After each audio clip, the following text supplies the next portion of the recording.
Klientai sako, jo, einam iki galo, nors tai yra visiškai jau nebetikslinga eiti ir iš teisinės pusės, ir iš piniginės pusės. Tiesiog žmogui jau viduj tas ego sako, jeigu tu laimėsi, kažką laimėsi, o iš tikrųjų ką tu laimėsi, krūva nervų, daug bylinėjimosi išlaidų, daug metų kančios ir tau ar tikrai duos naudą, kurią įsivaizduoji. Kaip atrodo ta pradžia mediacijos? Visi išsikolioja, išvadina viens kitą, kaip tu ten nori. Gerai, kitą kartą susitiksim. Susitinka kitą kartą, jau tos emocijos nuslūksta, o ne visi turi kantrybės, kol nuslūksta tos emocijos, išvelgti tas visas problematikas, kurias reikia spręsti. Man pačiai teko susidurti su tai dvasingais labai žmonėm, kurie labai tiki tuo Dievu, bet jie tokio stabilumo neturi. Jie tiesiog emocijai kažkokioj paskendę, tokioj. Ir visi įsivaizduoja, kad tas tikėjimas yra toks nestabilus. O iš tikrųjų viskas turi būti stabilu, o jeigu tau jau nėra stabilu ir tu kažkokioj esi euforijoje pakilęs, gal tai jau nebetikslinga, nebetiesa. Ir tokie žmonės arba tokie mokymai, kurie yra, irgi jų pilna yra, tai įneša tokią baimę domėtis tuo. Tai Reda, iš tikrųjų, kodėl aš tave čia pasikviečiau šitam pokalbiui? Tai man labiausiai, kas man labiausiai, nes vis tiek surezonavo ir kas įdomiausia, tai tavo pačios darbas, kurį tu dirbi, kurioj struktūroje tu dirbi ir tai, kaip išlaikyti tą tokį vis tiek. Čia nepaslaptis, kad vis tiek mūdu einame savęs pažinimo keliu viename projekte, jeigu taip galima pasakyti, ar ne?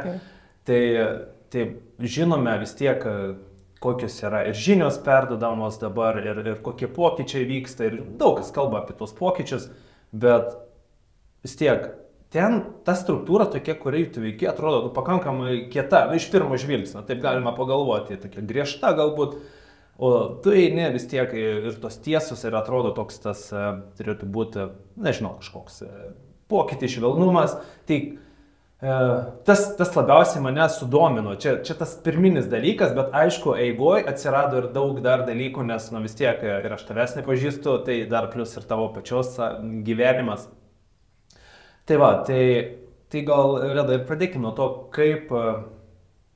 kodėl tu pasirinkai šitą profesiją iš tikrųjų? Kas patraukė tave? Jeigu taip atvirai, tai ta profesija, kad suprastumėte, yra teisė, tai yra advokato padėjėjas šiuo metu.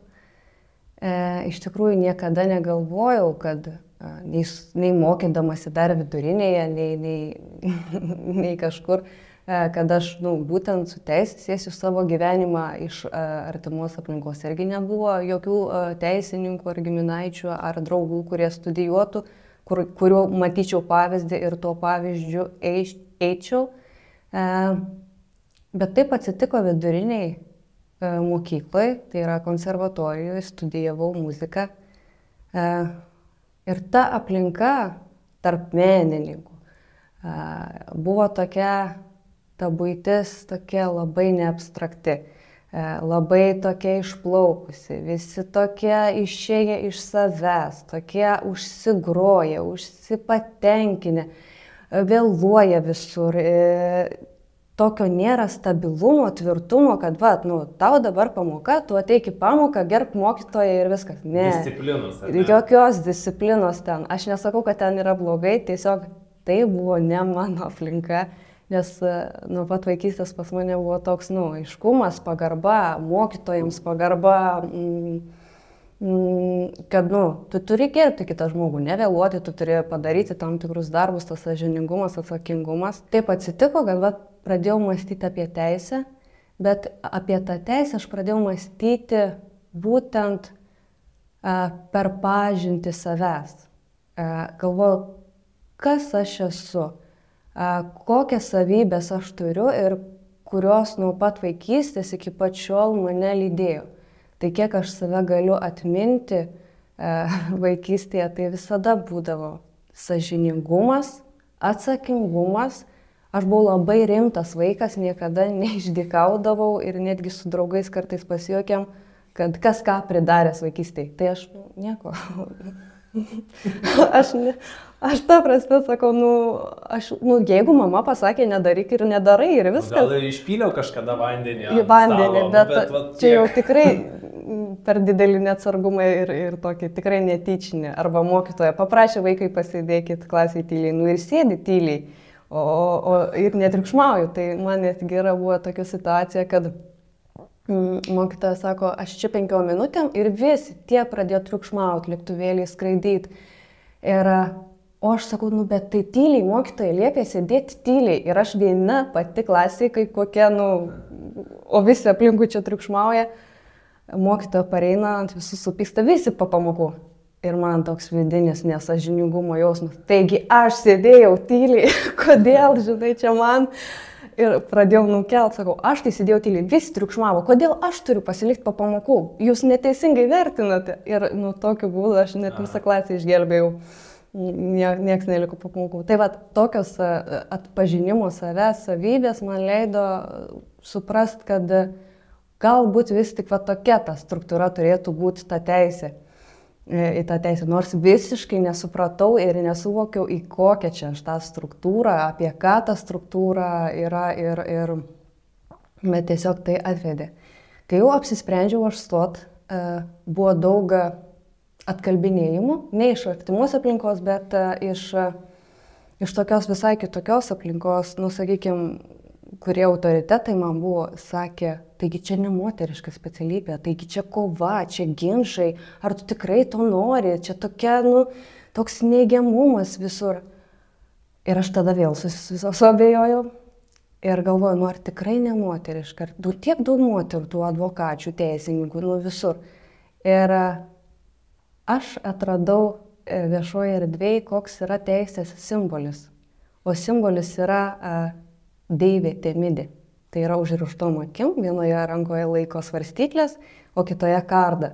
Tai yra, kad jinai nemato, negali vertinti realios situacijos, bet jinai pasveria tam tikrus faktus ir priima tą tikrai teisingumą.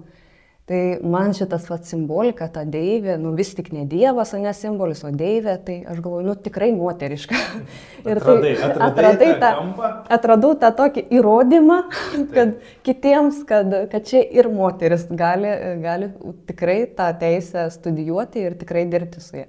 Tai taip atkeliavau šitą teisę ir iš tikrųjų pradėjau studijuoti į kitą tokį šokus visai sferą. Sudėtinga buvo, bet jau antro pusmečio pradžioje aš supratau, kad va čia man įdomu, čia mano tas, žinai, čia mano tas rytis. Nes, aišku, sudėtingas visas 5 metai ilgai mokytis, bet toks vidinis, ir nusiraminimas, ir savęs toks atradimas buvo iš tikrųjų. Tai panašu, kad tu užuominas jau nuo vaikystės. Taip, ir klasė jau buvo į tą pusę už teisybę. Taip. Už, kaip sakant, tą struktūrą. Tas toks iš vidaus, toks visada buvo pas mane ir... Bet turbūt čia dar prie to, tai tokie dažniausiai seniau, bent jau seniau, kiek pamenu, irgi vaikystėje nebūdavo patys mėgstamiausi, žinai, kurie... Nieks manęs mėgdavo mane, nebuvo to mėgdavo. Jeigu reikia išspręsti ginčą, einam pas Redą, tai ji tikrai matė, ji tikrai pasakys, susisodino. Aš pasverdavau iš tikrųjų taip, ar verta sakyt? Jeigu verta sakyti ir tai yra jau tikrai neteisinga kažkieno, tai atžvilgiu eidavau ir skusdavau. Nebuvau ta skundikė, bet tam tikri dalykai peržengdavo tam tikras ribas, kur jau mano vertybių sistemai tai buvo jau nepriimtina. Žodžiu, supratau, tai labai įdomus, aišku, tas pastebėjimas, kad kiek atsiranda pasipriešinimo, kai jau nori, tas mūsų skirstimas, kur vyriška profesija, kur moteriška profesija, tai irgi bliūkšta, tai yra mitas, panašu, jau daug kur tai matom, tokia iliuzija kolektyvinė susidarius, tai tu irgi panašu su tuom susidūrei, bet taip, ir kartais pats savį turi paieškoti to tokio, ar ne, o kodėl, ir radai Dieve temydė, kaip sakėjai. Ir tai buvo... Kitaip mūsų būties kūryboje dar galima rasti šaltiniuose kaip Atėnė Paladė, tai yra karo deivė. Nu, aš tiksliai nežinau, bet, nu, 2 vardus jinai turi. Tai va, tai kartais reikia, bet vis tiek pabaigoje pati nusprendi, kaip sakant, kad tu nori, na, kad ir kas sako, čia yra tavo pašaukimas, tu turi kažką čia įnešti. Nors visiškai nežinojau apie ką tai. Apie ką tai, taip, pamatai eigoj, bet žingsnį turi žengti, tai parodo, taip, tai parodo, kad tai yra įmanoma. Ir tai visi tie, kas žiūri, kas dar abejoja, tai kur čia vyriškos, kur čia moteriškos profesijos, tai tikrai šitoje vietoje irgi pažiūrėkit, ar tai nėra kažkoks įsitikinimas. Kolektyvinė sąmonė ar taip, kažkas. Paprasčiausias. Tai o jeigu reikia žiūrėti, tai kažkokio šitoje vietoje dar, kaip pasakyti, niuanso, kada savo pasitvirtinti, tai rašykit redą, tai atras dar kokią nors būtybę, mitinę galbūt, čia juokauju, aišku, kur... Rasim įrodymų. Rasim įrodymų, kad jūsų pasirinkimas gali būti teisingas. Taip, gerai, tada eikime prie to aspektų, kur mes ir susipažinom. Tai va, tame savęs pažinimo kelyje, kur susipažinsi, savęs pažinimo kelyje gali susipažinti, sąmoningumas, aišku, tas rytis, ten, kur, va, dabar mano turbūt tas pirminis ir buvo klausimas, tai kaip, gerai, tu eini šitoje teisinėje struktūroje, bet tuo pačiu tu ir vis tiek giliniesi į save, pradedi suvokti, taip, kas tu esi, pradžioje suvokiam, kad esam siela, ar ne, po to suvokiam, kad esam sąmonė, yra visata, ten yra labai daug visko, irgi energija, taip toliau, atrandam, kad kaip veikia kvantinė sąmonė, kas tas dievas, kurį mes taip vadinam, iš tikrųjų, apie ką tai, ir daug dalykų, suvoki, kad tu pats kiek gali kurti, kaip sąmonė, taip, valdai save, tai pradedi labai aiškiai matyti tada, kur yra iliuzija. Kaip, nu, tarkim, ką mane mokino mokykloje, kad, nu, čia ne apie tai turbūt. Ir pradedi labai skirti tuos dalykus, tai bet kaip tu savo struktūrai, kaip tau pavyksta, nu, vis tiek pritaikyti arba bent jau išlaikyti tą toleranciją tarp to, ko tave mokina tavo, arba ką tave moko, kaip yra rodoma, kad tu daryk, ir tarp to tavo naujų suvokimų. Kaip tau pavyksta išlaikyti tą tokį balansą. Ir iš vis, ar pavyksta išlaikyti, ar vis dėlto dar eini link to? Man darbe nėra pasipriešinimo mano einamam keliui, vat, pavyzdžiui, būties kūrybos, o ne bendruomeniai. Kažkaip savaime viskas susidėlioja, kad neprieštarauja tai. Ir aš iš savo kolegų matau, kad jie taip pat yra žmonės ir jie taip pat jaučia, tiki į tą Dievą. Kas keiščiausia, kad mūsų darbe tiek man pačiai tenka, tiek iš žmonių, iš kurių aš mokinuosi, nėra vien tik sausai kažkur paimami įrodymai. Labai didelę dalį darbe sudaro nuojauta. Tai žmogiškasis faktorius? Žmogiškasis faktorius, kaip tau tą klientą paklaust, per kurią pusę. Ir, pavyzdžiui, tau klientas papasakojo tą istoriją, tu sėdi ir jauti, kad kažko nedapasakoja. Arba jauti, kad reikia tam tikroje vietoje pažiūrėti. Arba tiesiog rašai dokumentą ir tai mintis tokia ateina. Reikia patikrinti ten, nors atrodo visiškai nesusiję su tavo tokiu darbu, bet vat, tu ten randi įrodymą, kuris gana svarus ir tau byloj padeda. Tai nėra taip tame darbe. Aš nežinau kaip kitose kontorose, bet aš ką matau iš savo mokytojų, kolegų, labai didelę dalį sudaro tas pajautimas kliento, pajautimas, kokia linkme tau vesti tą bylą. Ir tie pajautimai visada būna. Tai nėra tokia sausa. Ir nesakyčiau, kad man labai sunku suderinti. Man tiesiog savaime gaunasi ir įsilieja. Mato darbe, pastebi mano kolegos, kad tu Reda labai daug žinai. Pas mane ateina pasitarti. Nors aš esu jauniausia. tai man keista kartais būna, bet kažkaip mane vadina Sherlocku. Sako, nu tas Šerlokas, tai sako, va, einam pa Šerloką pasitarti. Bet O tiesiog... paklaus, nu, ta prasme, kodėl? Dėl to, kad tu turi tą įžvalgą, tą vidinę pajūtimą. Ne tai, kad tu, nu, turbūt kiekvienas gali atrasti tų faktų, ar ne? Nu, gal, bet čia turbūt dėl to, kad tu turi tą įžvalgą, tą pajūtimą, tu pasitikė to savo, na, tą savo vidinių balsų. Tiesiog yra situacija, ne?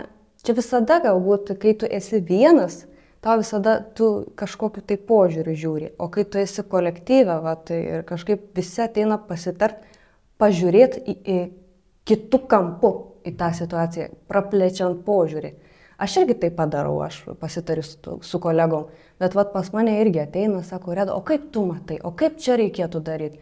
Ir tada sėdi galvoja ir ateina toks va, nu, suvokimas, bet jeigu yra taip ir taip, reikia ten patikrinti ir va, visai kitaip pasukti tą požiūrį tos situacijos. Ir tai jaučiasi. Nes negalėčiau sakyti, kad tai labai prieštarauja iš tikrųjų.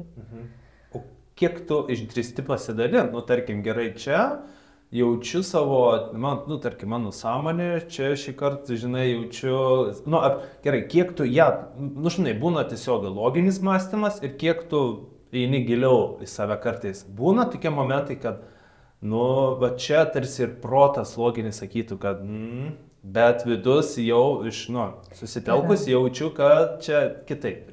Yra tada, sakykime, na, klientas pas tave ateina visada, nu, su visokiom problemom, ne? Ir automatiškai tu vertini, nors ir ką aš turiu išmokti, tai yra, kad nevertinti žmogaus, o tiesiog faktus imti ir kad tas žmogus pasitikėtų. Bet kartais vis tik neišeina nevertinti, nes jis yra žiauriai prisidirbęs. Nu, nėra kaip, nu, matai, kad jis neteisingai pasielgė. Ir tada, kai tu vertini, kad jis neteisingai pasielgė ir jis nusipelnė tos bausmės, labai sunku tada padėti. Ir vat būtent tokiose situacijose aš stengiuosi susitelkti ir galvoti, nu kaip čia man pakeisti tą požiūrį į tą klientą, kaip jo netaip vertinti, kaip aš galiu jam padėti.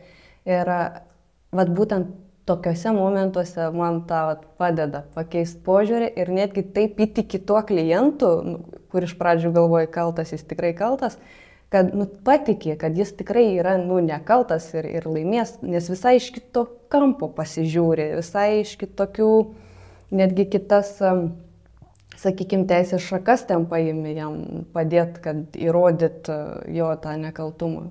O tai šituo atveju tu sakai, kad jis kaip ir kaltas, bet tu padarai, kad jis nekaltas, ar jis iš tikrųjų, na, tik aš ne taip, kaip sakyti, tu gal iš pradžių ne taip pažiūrėjai. Kai tu pradedi vertinti žmogų, tada tu nematai tikrosios tiesos, nes tu iš savo pusės pradedi vertinti.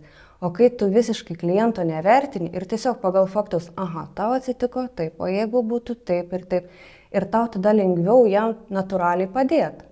Bet o kai tu iš tavęs vidaus vyksta pasipriešinimas, o tau reikia padėti, tada yra tokia sumaištis gaunasi vidinė. Nu, ir tada turi ką daryti? Ar tikrai tas žmogus yra toks blogas, kad tu jam negalėtum padėti? Nu ne, jis nieko nenužudė, nieko ten tokie, nu aš nedirbu su tom baisiom bylom, ir nužudimais, išprievartavimais ir panašiai. Aš dirbu daugiau su tom civiliniam, kas yra susijęs su kasdienybė. Sakykime, šeima, darbas, statyba, obos, sutartis ir panašiai. Ir supranti, kai pradedi žiūrėti, kad ne taip ir blogai jis čia pasielgė, o kodėl jam leido pasielgti taip. Vadinasi, kažkur yra ta spraga, kurio jis pralindo, nu, kaip pasakyti, galėjo taip pasielgti. Kažkas pražiūrėjo kažką, kažkas neatsakingai savo darbą atliko. Nu, tai va, ir kiti tada tą požiūrį. Nu. Man čia dar dėliojasi galvoje irgi situacijos. Tai gerai.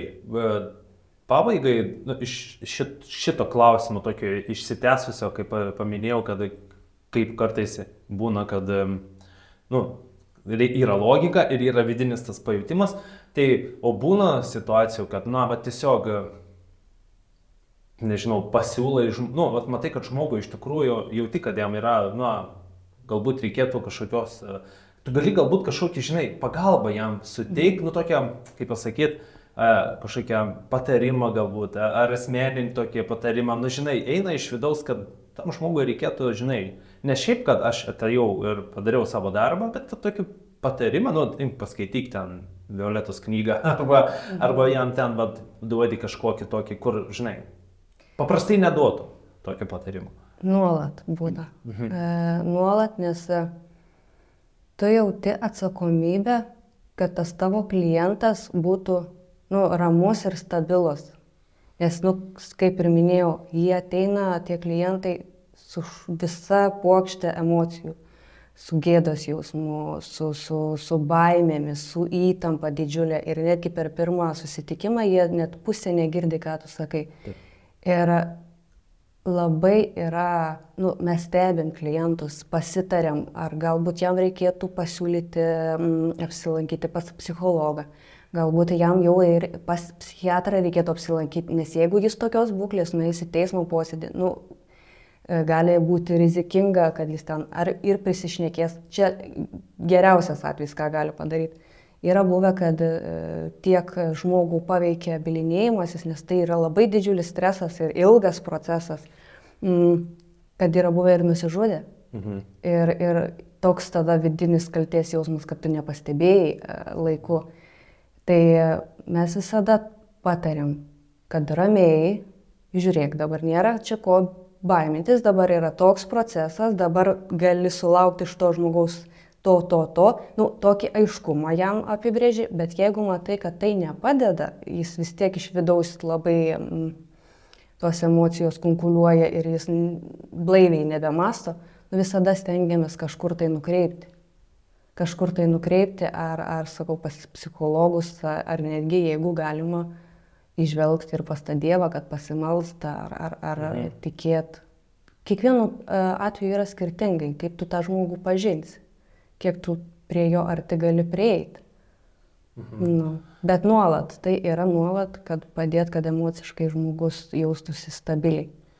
Tai įžvelgiant iš tos pusės, tai labai yra svarbu, kokia tavo pačios yra būsena.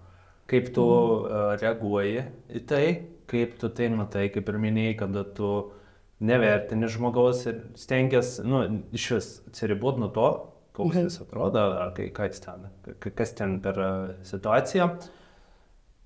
Ir čia toks, įdomus pajautimas atėjo, kada tu savo būseną, tarkim, gali labai įtakoti žmogaus, ne pačią situaciją pakeisti, ten teisinga ar neteisinga, bet patį žmogų, bet jeigu jis toks ateina labai paveiktas to, tai tu realiai savo patarimai, savo būseną, savo kažkokių tokių, turbūt, žinai, aš linkiu link to, kad, aš kaip įsivaizduoju, nėra to dalyko, praktikoje gal mokama, sakoma, kad tai čia dar turi būti ir kažkoks tai psichologas tam žmogui. Dažniausiai atlik savo darbą, išsiaiškink, paklausinėk, bet turbūt aš taip dabar man tik eina tos mintis, kad jeigu šitoj vietoje, kaip pasakyti, ateina žmogus ir tu atitinkamai jį, nežinau, priimi, gal kažkaip išskleidi, pasakai, jis galbūt labai būtų sutaupyta ir jėgų, ir situacija trumpesnė kažkokia ten, nežinau, ir tiesiog būtų geriau. Aš manau, aš taip įsivaizduoju, kad būtų geriau. Čia toks dabar man atėjo, nežinau, kaip tu tai matai, nes tu siek šitose situacijose esi, bet kada būtų apie tai, čia yra jau galutinis rezultatas, kad jau ateina žmogus, jis prisidirbęs, bet jeigu jis yra tinkamai edukuojamas, kažkas yra perduodama, jeigu aišku žmogus jis gali, jeigu kaip tu pavyzdžiui, tu eini savęs ar pažinimu, tu su savim dirbi pakankamai. Ir tai žmogus gali pajausti, jis, kaip sakant, tu tvarkai ir situaciją ne tik šitą, jeigu jau žiūrint plačiau, tu tvarkai ir kolektyvinį situaciją. Tai sutvarkius tą tokį požiūrių kampą keičiant, galime išvengti netgi, nežinau, ateityje situaciją, ne tik, kad tas žmogus gali kažkokių situacijų nebedaryti, bet ir aplamai, žinai, stengtis iš po šaknų tokį atrodo traukti, ne šiaip, kad jau spręsta galutinį rezultatą, bet tokį nežinau, čia toks, žinai, per aplinkui pasakiau, nežinau, gal ir nesišnekėjau, bet man toks jaučiasi, kad mes dažnai sprendžiam kaip ir galvos skausmas, tai mes, suvalgom vaistų suvartojam, kad neskaudėtų galva, bet iš kur jį pradėjo skaudėti, gal pasigilinkim, kaip galim, tą spręsti. Bet čia galbūt ir ne mūsų. Taip, labai tada įsiveli. Nebetikslingai gali atlikti savo darbą, iš tikrųjų, tada, kai tu įsiveli į tą žmogaus emocinės būsenas, bet natūraliai tau kalbantis su žmogum, išsakai tu tą tokią poziciją ir kartais būna, kad klientai išeina tikrai nusiraminę, stabilus, tokie susistabilizavę, kad čia viskas yra gerai, nėra taip jau blogai, kaip aš galvojau. Bet čia yra vėlgi rizika, jeigu tas žmogaus ego, kad būna labai irgi pas tokius žmonės, kad susistabilizuoja jie, čia nėra taip blogai, ir jie ateina.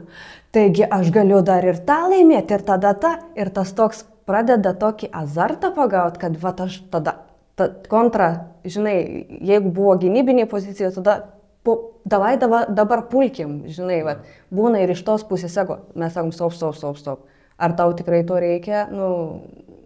Kartais nepavyksta ir klientai sako, einam iki galo, nors tai yra visiškai jau nebetikslinga eiti ir iš teisinės pusės, ir iš piniginės pusės, tiesiog žmogui jau viduj tas ego sako, jeigu tu laimėsi, kažką laimėsi, o iš tikrųjų, ką tu laimėsi, krūva nervų, daug bylinėjimosi išlaidų, daug metų kančios ir tau ar tikrai duos naudą, kurią įsivaizduoji. Tai šitoje situacijoje, nuo žodžio, yra reikalingas sąmoningumas, vis tiek. Taip. Didelis sąmoningumas ir to, kas, to paties advokato ir bandymas įnešti to sąmoningumo į situaciją, kad, neperžinkim ribų ar ne, žiūrėkim, kaip čia galim padaryti ir panašiai. Gerai, o kaip tau atrodo, kokios savybės yra reikalingos, galbūt tu dabar kitaip matai, būtent advokatų, tarkim, kokios yra tos geriausios dabar, reikalingiausios, tos, nežinau, dominuojančios savybės būti geru teisininku, geru advokatu, galbūt tu paties nori turėti, galbūt tu jas ir turi, kaip tau atrodo, arba jos gal netgi naujos atsiranda. Tai pirmiausia, turbūt yra atsakingumas, kad tu turi atsakingai žiūrėti kiekvieną situaciją ir atsakingai atlikti savo darbą, atsakingai surašyti visus dokumentus, nes tikrai būna pasitaiko tokių, tos senosios kartos gal advokatų, kurie, čia lengva situacija, čia jie mato biškį kitaip tą bylą ir tuos dokumentus surašo, ne kažkaip. Tai tas atsakingumas, bet kokioj tu situacijai turi atsakingai daryti savo darbą. Sąžiningumas. Ir turbūt, kaip čia dabar įvardint, interesas, kad tu nepradėtum naudotis tą situaciją, iš tikrųjų, kaip pasakyti, yra toks dabar, kaip pasakyti, tu esi tas žmogus, kuris nukreipia, kaip tą bylą išspręsti. O tos bylos išsprendimo būdų gali būti labai įvairių ir gali būti ekonomiškų žmogui, kur tau net nereikės eiti į tą teismą ir tam bylinėtis, o tiesiog taikiai susitarti, kažką pabandyti dėrybas vesti. Bet tas taikiai susitarti, sakykime, advokatui jis neneša naudos finansinės. Tai yra tikrai tokių advokatų, kur naudojasi tuo ir tiesiog, čia neįmanoma susitarti, einam tiesiai į teismą, nes jam tai naudinga finansiškai. Tai irgi, aš manau, tas geras advokatas, kuris tikrai žmonių labui dirba, yra toks, kur neieško tiek jau daug ir naudos iš to klientų. Nenori pasipelnyti vien iš jo situacijos, kuri jam nutikus, o tiesiog bando visais būdais jam padėti, kaip įmanoma, ekonomiškiau išspręsti tą ginčą. Kas dar galėtų būti?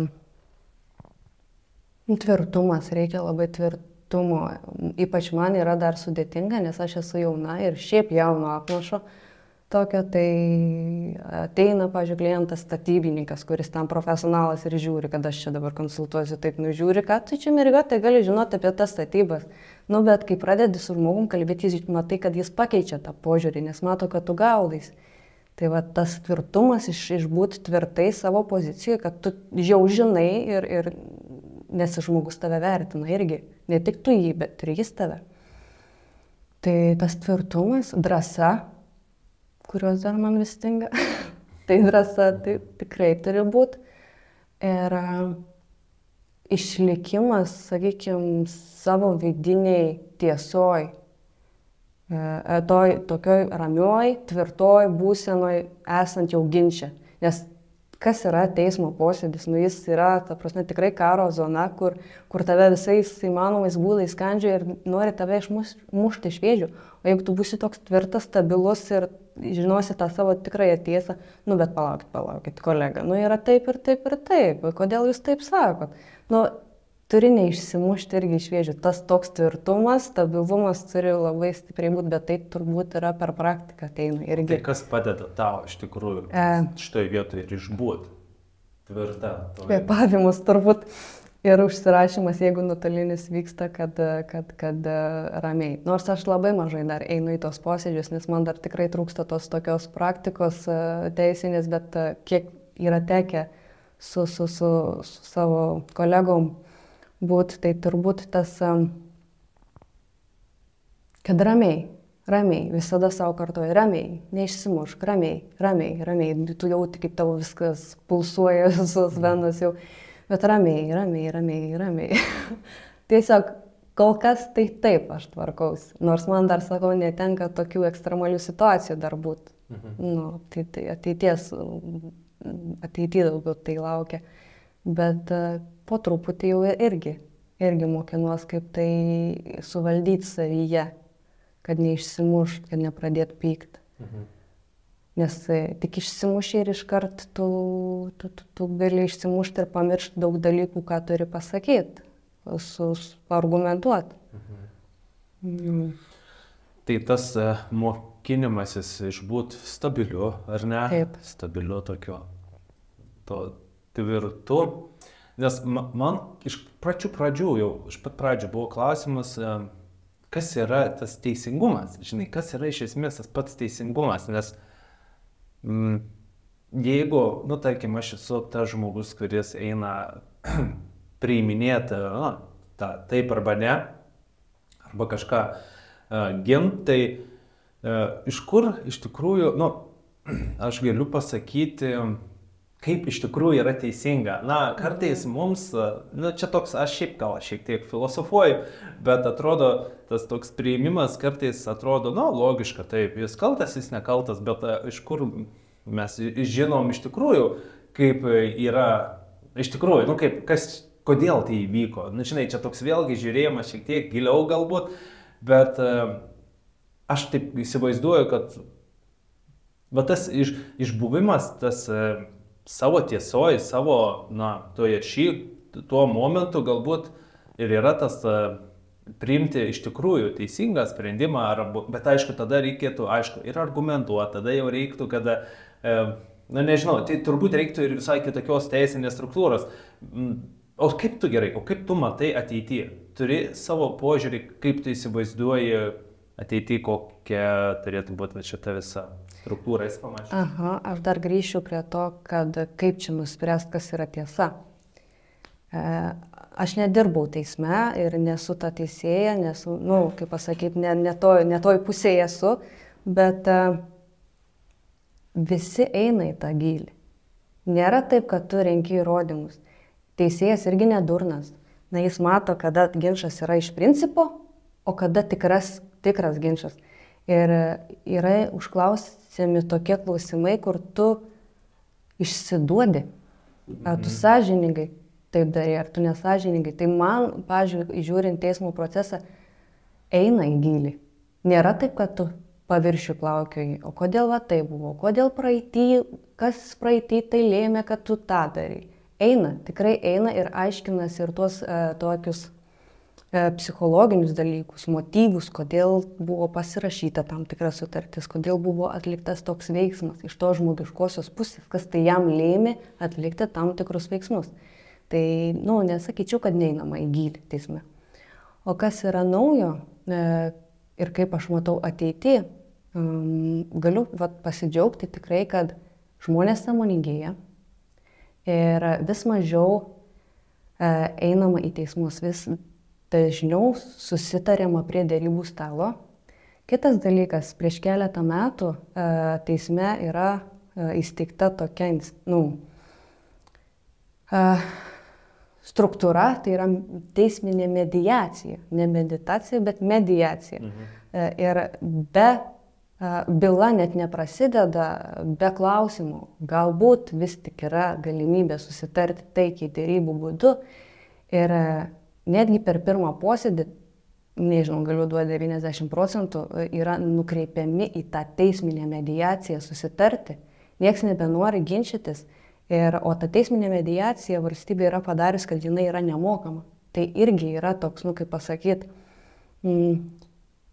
paskatina žmogų susižiūrėti patiems, nes naudingiau patiems yra. Ir svarbiausia, kad ta teisminė mediacija yra konfidencialiai.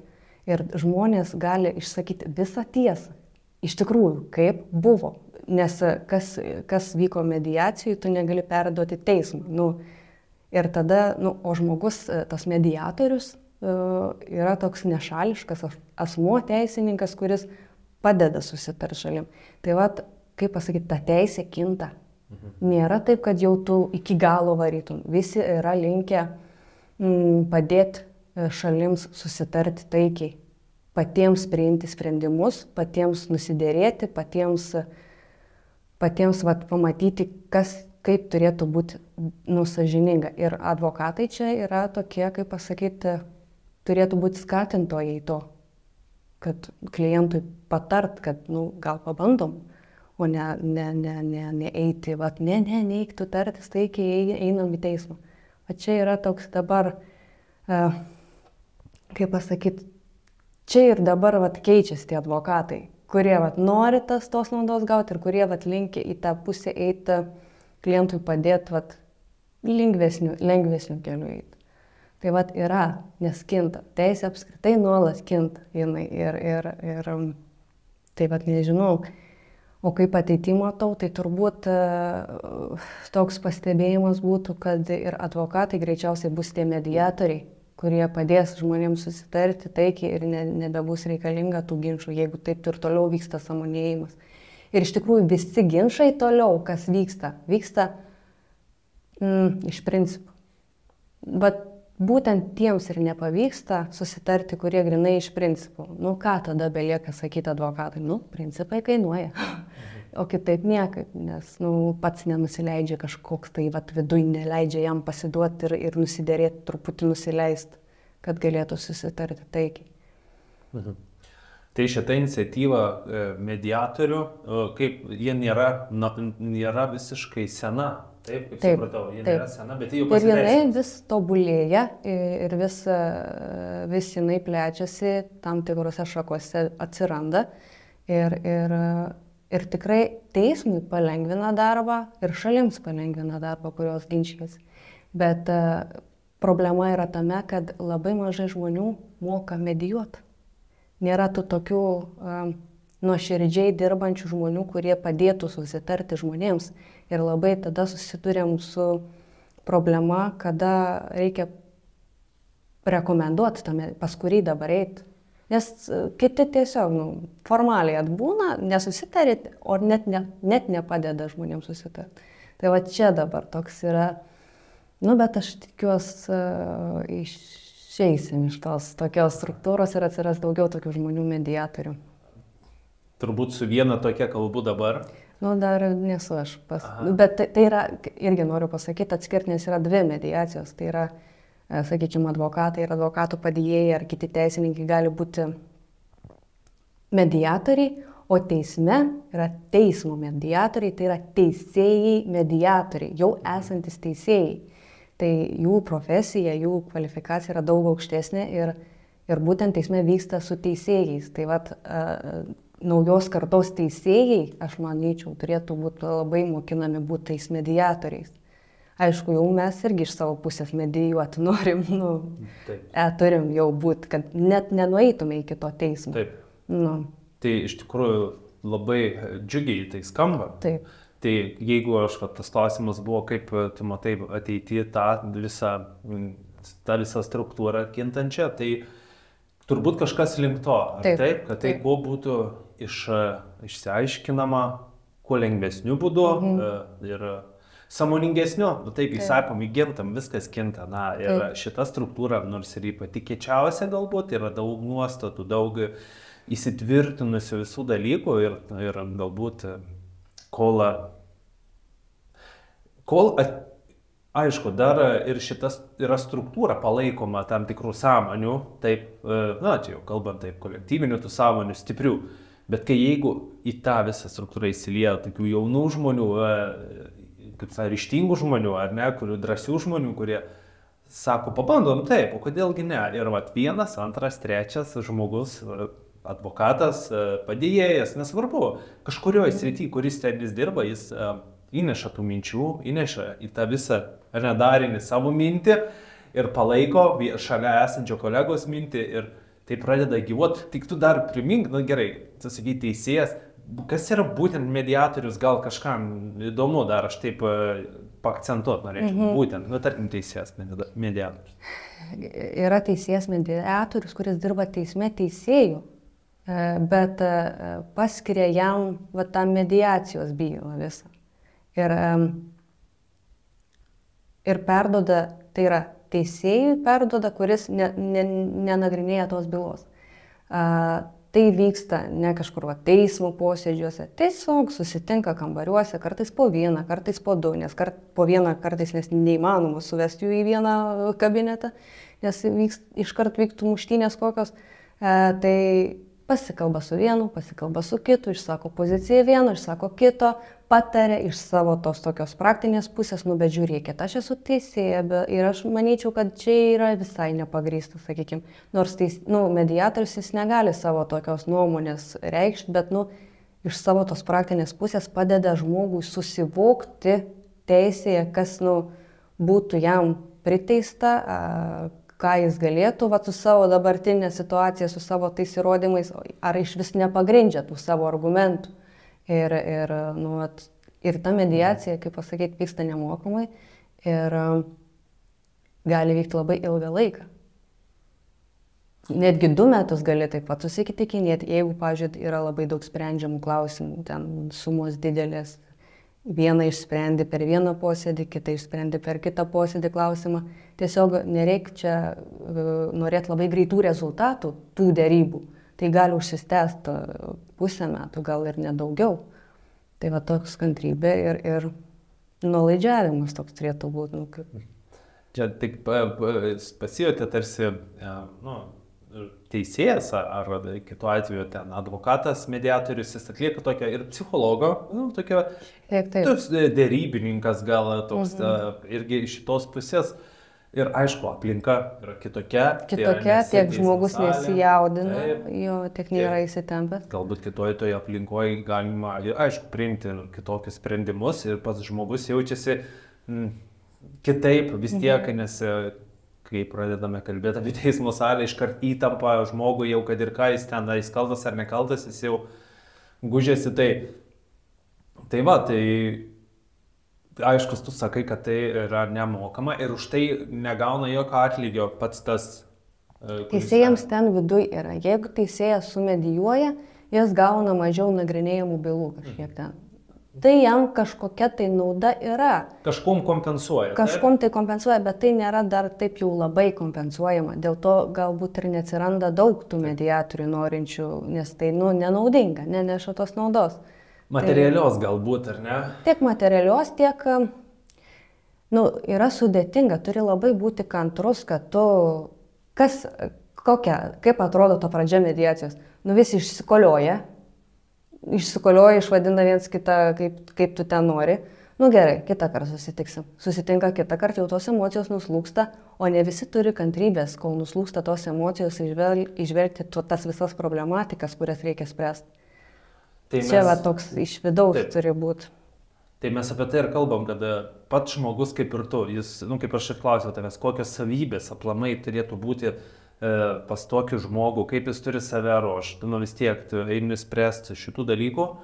Tai, taip, su šituo reikia jau turbūt susitaikyti, bet aišku, reikia su savimi ir dirbti. Jie taip lanko, mediatoriai labai daug, jiems yra kursų psichologinių visokių, kad mokėt medijuot. Irgi nėra taip, kad tu iš savęs tiesiog esi. Ne, jie labai daug iš tikrųjų dirba su savim, semėsi daug žinių iš visokių seminarų ir jiems tai yra netgi privaloma. Perklausyti tuos visus dalykus iš tokių psichologinių dalykų ir taip ir plečia ir savo tą visą sąmoningumą. Aš labai tikiuosi, kad tas, kalbam apie, kaip pasakėjai, sąmoningumą, tai jį plėsti galima ir dar labiau, ir dar kitaip. Ir apie tai pat dar nėra kalbama galbūt, bet, tai yra dažniausiai, tai yra neatskiriama vis tiek. Tas savęs pažinimas ar kažkoks, kalbant priežastį ir pasiekmę, vis tiek tai yra paliečiama, bet mes visada terminai yra psichologija ir taip toliau. Tai turbūt apie tai dar ir kalbame, o dar grįžtant prie to, kad jeigu tai būtų dar ir, aišku, pradžiai kažkokia finansinė paskata, materiali paskata, galbūt tai dar ir kitaip būtų, bet kalbant į ateitį, tai gali ir keistis. Jo, bet dabar turbūt svarbiausia yra tą ir vystyti, nes taip, nežinau, man nuskambėjo kaip kažkoks dalykas, o ko aš, aišku, negirdžiu niekur, ne šitoj struktūrai, man tai skamba, jau kažkoks toks į ateitį, kažkokia viltis, jo, kažkoks pakitimas, kuris, šiek tiek, labai netraumuos nei tų žmonių gal tiek, ar ne, ir pats sakau, bet, aišku, ta šaknis yra labai svarbi, kodėl tai nutinka, tai aišku, tai ir, čia jau gal kiti dalykai. Tvarkoj, o ką, Reda, tu norėtum tada nuo savęs įnešti? Tarkim, turėtum galimybę tau pasakyti, čia toks dalykas, kad ką norėtum įnešti į šitą struktūrą, bent, nežinau, tokio, savęs, kad ir nebūtinai labai milžiniškai kažką keičiančio, bet toks. Pati struktūra, kaip tie įstatymai visi yra sureguliuoti ir panašiai, ji nėra bloga. Ta teisė yra apie gyvenimą vis tiek. Sureguliuoti, kas yra įstatymai. Įstatymas yra kažkada buvusio ginčo sprendimo jau būdas. Sakykime, tu pasiskolinai pinigų, vadinasi, turi grąžinti. Toks įstatymas yra. Ir pati struktūra nėra jinai jau tokia bloga. Čia galbūt labiau vis tik yra ne struktūros, ne tos sistemos blogybė, bet tas, kaip žmonės žiūri viens į kitą, kodėl tie ginčai kyla. Va čia yra toks labiausiai turbūt problema. Nes jeigu viskas vyktų, sakykime, sąžiningai, viskas vyktų nuoširdžiai ir nebūtų tokių kažkokių tai įsiskaudinimų arba nepagarbos vienas kitam ir tų ginčų nebūtų. O ta teisė, tie įstatymai viską sureguliuoja iš tikrųjų taip, kaip ir turėtum gyventi. Pavyzdžiui, šeimos teisė yra reguliuoja civilinio kodekso 3 knygą. Ir ten labai kaip iš Biblijos parašyta.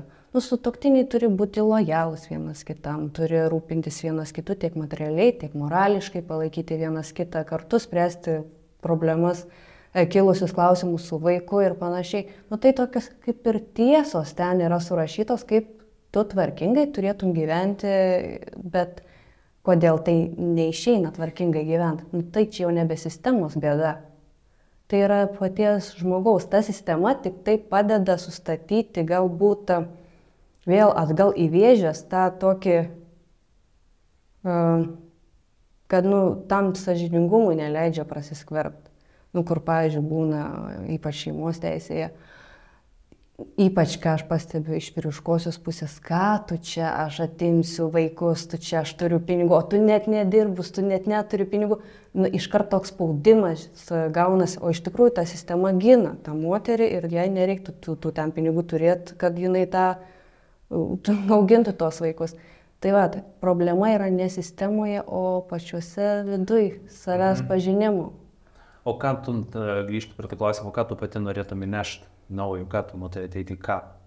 Iš tavęs, iš vidaus, kas ateina? Ką norėčiau naujo į pačią sistemą, į struktūrą? Ar į sistemą, ar į tą tokį, turbūt ir kalbam, ar ne, apie sistemą, apie kasdienybę, visą to darbo. Ar tai liečia kažkokį požiūrio, kam, pažinai, sąmoningumo įnešimą, dar labiau išplitimą tų, kaip pasakyti, komandiruočių, jeigu tokias vyksta? Jeigu būsimiems teisininkams, tai tokį gal studijų programai reikėtų įnešti kažkokio tokio kitokio suvokimo, kas, tas, yra iš tikrųjų toj programai ir filosofija, ir mes einam, bet gal čia reikėtų pradėti nuo švietimo galbūt, ten įnešti, nes dabar man kartais kyla toks, mes labai giriam tuos, kurie gerai pasirodo, o tie, kurie prasčiau mokosi, mes labai juos nuvertinam, nors iš tikrųjų nėra taip, kad jie kažkokie tai negabūs ir negalintis. Ir jau patirdami žmonės tą tokį nesąžiningumą, gerai, aš neišmokau, bet kodėl manęs negali vežtis ten į tą ekskursiją, nes, sakykime, o vežasi tuos moksliukus. Jau čia pradeda žmogus pykt apskritai ant sistemos, kad kažko aš nepasimokiau, gal man gyvenime nereikės to, ką man liepia mokytis. Bet čia jau pykdo tą jauną žmogų. Tai gal tokių dalykų reikėtų pradėti, kad ne visi gali tuos tiksliuosius, sakykime, eiti mokslus ir pastebėti kitus jo talentus. Nes visi yra tokie, arba dainuoja, arba gražiai piešia, arba gerai mokinasi. O kad jis turi kitokių savybių, sakykime, pažinti žmogų gerai, arba mato kažkaip kitaip pasaulį, nieks į tai nežiūri. Tai galbūt čia toks, nereikėtų tiek nuo pat jaunystės vertinti žmogaus, kad čia jis labai geras, labai blogas. Vėlgi gal grįžčiau prie to vertinimo. Būtent švietimo sistemoje. O kaip tada vertintume tą tokį, kadangi, ką tu pati veiki, tu dar, kaip ir pradžioj minėjau, vis paminėjome kartas nuo karto, kad tu eini ir to savęs, tu tokio pažinimo, giluminiu savęs pažinimo keliu jau vis tiek tai yra kalbama, kas yra ta sąmonė ar ne, kodėl tai vyksta ir taip toliau. Tai kaip apie šitą įtraukimą į visą, tarkim, mokymų sistemą, tarkim, ar teisininko, ar advokatų kažkokių, teisininko ir advokatų turbūt tai vienas ir tas pats, tai įtraukimą ar kažkur šalia to buvimą, tarkim, nes tu pati galbūt jauti, kaip tau tai padeda tavo darbe, tai kaip tu matai su įtraukimu to yra, arba bent jau kalbama apie tai. Nežinau, kokioje formoje tai reikėtų įtraukti. Aš tik pastebiu, kad mano struktūroje, kas yra mano darbe, priverčia žmogų pažvelgti į savo vidų. Man buvo neseniai toks atvejis, kada kolegė perdegė, tikrąją to žodžio prasme. Aš jau matau, kad jinai nebesavy. Ta prasme, perdegė, visiškai persidirbo. Viskas susidėliojo į vieną, visi kalti, nebežino, kaip su savim tvarkytis, netgi balsas pasikeitė viduj, toks sunkus pasidarė. Tai ir ją privertė sustoti, apsimastyti, atsirinkti, kas jai svarbiausia ir pažvelgti į savo vidų, kas čia su tom emocijom mano vyksta. Tai priverčia pats gyvenimas. Iš tikrųjų, tai džiaugu, kad priverčia, bet labai skaudžiai už tai moki. Sakykime, ir kol atsistatai, kol suvoki, yra sudėtinga. Ir mums vyksta visokie seminarai irgi moko, kaip neperdegti. Moko, kad tu turi planuotis laiką, kad tu turi atsitraukti nuo darbo, kad tu turi mąstyti taip, jeigu tau, pavyzdžiui, klientas vakare parašo, kad tu turi apmąstyti tai, kiek tau atims laiko nuo tavo šeimos, ar tau tikrai verta atsakyti dabar, tu negali rytoj. Ir pradedi taip gaudyti save, kaip tu jauties, kad tu neperdegtum toj sistemų. Nes tai yra, kaip pasakyti, jeigu patį darbą imat, jis yra labai sudėtingas. Man tenka ir iki vėlumos dirbti, ir viduj verda viskas, čia visi atostogauja, aš čia dirbu, aš čia toks aukos iškart pozicija. Ir tik pagauni tą auką, iš karto nieko nebeparašai. Tada jau nebetikslinga netgi dirbti yra. Tai mane irgi privertė tos visos būsenos, tokios aukos, pyktis ant savęs, ant darbdavio, ant pats nežinai kas, ant ko, privertė save pažinti. Ir man lengviau, nes turbūt man kažkaip jau nuo vaikystės viskas eina, tai man netgi atėjo daina Gyčio Paškevičiaus Kelias, kurioje yra apdainuojama, kad nieko nenoriu surast, save tik suprast, mano kelionė į patį save, ji nesikeičia, jiem žina. Ir toks susiduri, kad tu visada į save turi atsisukti. Bet kaip tai visiems pritaikyti, aš sakyčiau, kol kas yra sudėtinga, nes ne visi galbūt dar ir nori tai žinot. Visi, jie per daug kartais bėga nuo to ir sako, ai čia nesąmonė, ai čia tas, bet priverčia tada jos gyvenimas, jeigu taip nesielgia, nežiūri į savęs pažinimą. Bet kiek man tenka pažinti, visi jau pradeda žiūrėti save, visi tokias keistas nuojautas pagauna, pasidalina atvirai ir kai tu priimi, jie tada drąsiau jaučiasi. Kaip tau atrodo, kodėl tai įvyksta? Skleidžiasi jų sąmonės. Tai va, o kodėl jūs skleidžiasi jų sąmonės, nes, kodėl tau atrodo, kodėl skleidžiasi jų sąmonės? Man atrodo, dievulis judina šiek tiek. Judina, prajudina. Ir taip, ir dėl to, kad, tų žmonių šalia atsiranda jau tokių sąmoningesnių, kurie, jeigu mes kalbam apie sąmonės įskleidimą, kurie jau žiūri plačiau, bet tai jeigu tu esi vienas iš jų, tai tavo, neišvengiamai, tavo kolektyvą jau veikia, jau jų sąmonės yra paveiktos jų, nes tu jau žiūri kitaip, tu išdrįsti pažiūrėti kitaip, tu galbūt... Ir pasakyti.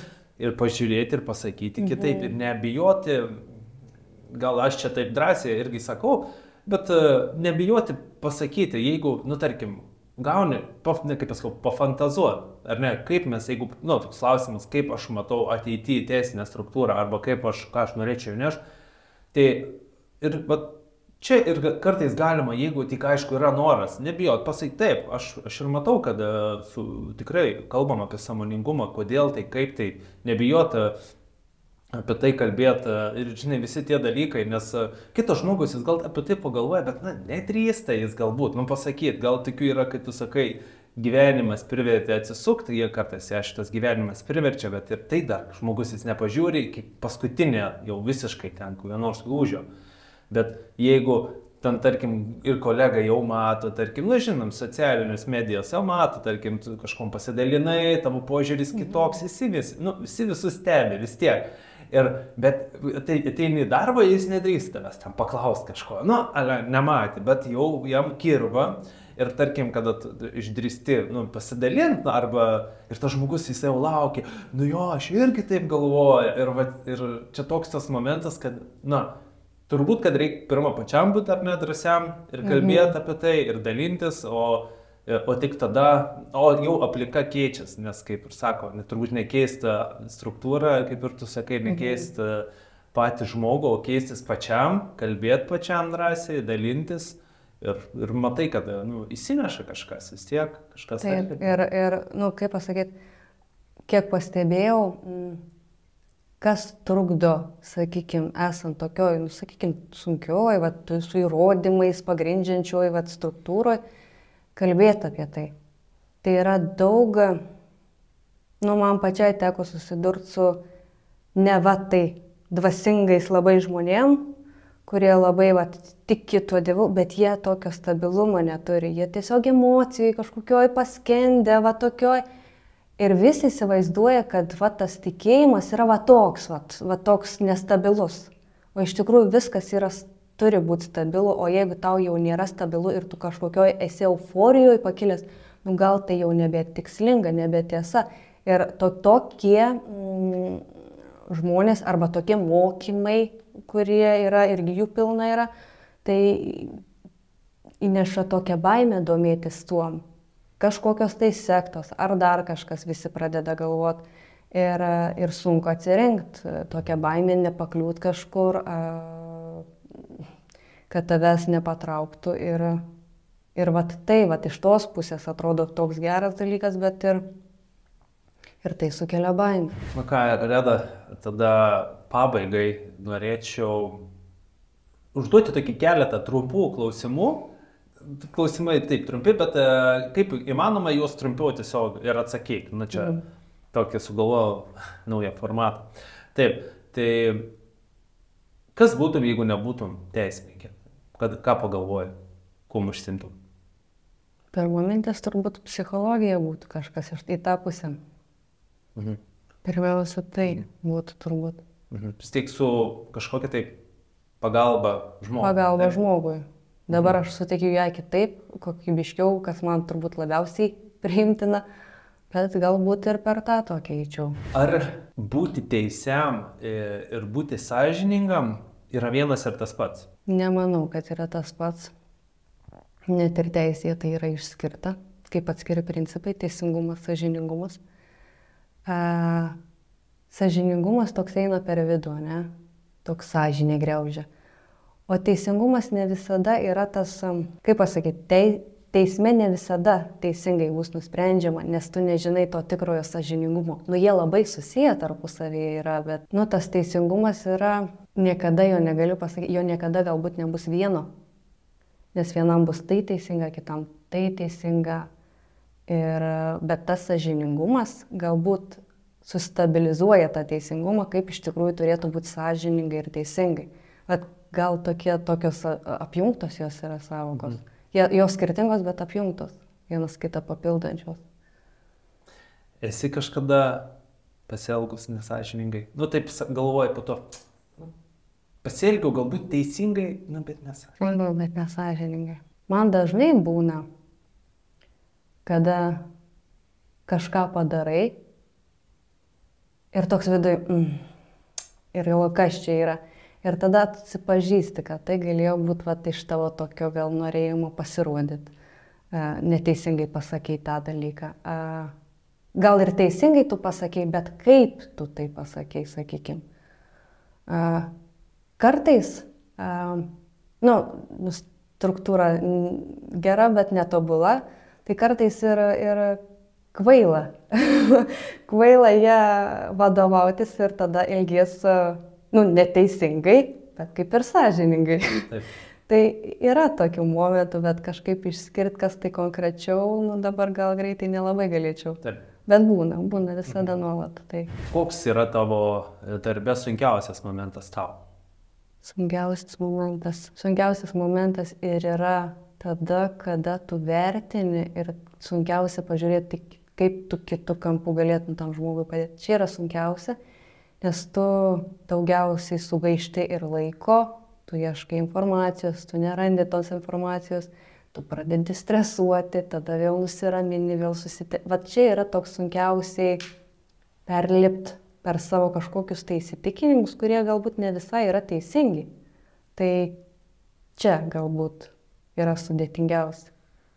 Arba kada tu, sakykime, mano vadovė sako, daryk taip, o tavo vidus taip, ne, manyčiau, kad taip reikėtų, va toks irgi prieštarauja, bet po to, o kodėl jinai taip sako, jinai turi daugiau patirties, ne? Ir vėl pakeisti tą savo požiūrį. Kodėl jie taip sako. Kartais būna, kad mes susėdom savo, žiūrėkit, bet vis tiek taip neteisinga, nes yra taip. Bet tada jau pasiruošia argumentacija, kodėl taip. Tai tokie, kada tu susiduri su to prieštaravimu. Čia galbūt sunkiausias mano darbė yra momentas. Tikiuosi, kad tau pavyks tinkamai tuos dalykus išspręsti, atrasti tos teisingus atsakymus iš to, tavo vidaus, jeigu taip galim pasakyti, arba, taip, įvertinus visas aplinkybės, taip, bet vis tiek padarius teisingas tas prielaidas. Pabaigai, kas tau padeda išlikti dieną daug darbų, visko įvyksta, bet kas tau padeda išlikti tavo tiesoje, iš tikrųjų? Išlikti savimi arba išlikti savo ašyje, gal taip, nežinau pasakyti. Žinojimas, kad jeigu tu pradedi blaškytis ir tau pradeda visokios mintis kilti, emocijos kilti, žinojimas, kad reikia susižiūrėti ir susitvarkyti. Tai tiesiog, kad įmanoma yra save suvaldyti, tas emocijas nuslopinti, mintis irgi susitvarkyti, valdyti jas.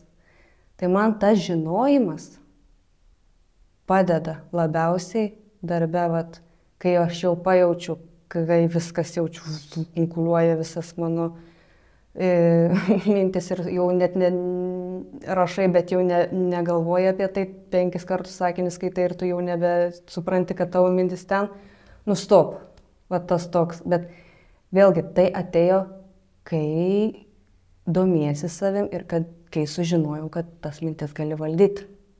Jeigu kažkas tau rūpi ten, ką tu turi padaryti, išmokau užsirašyti, kad gerai, aš po darbo tas padarysiu dalykus.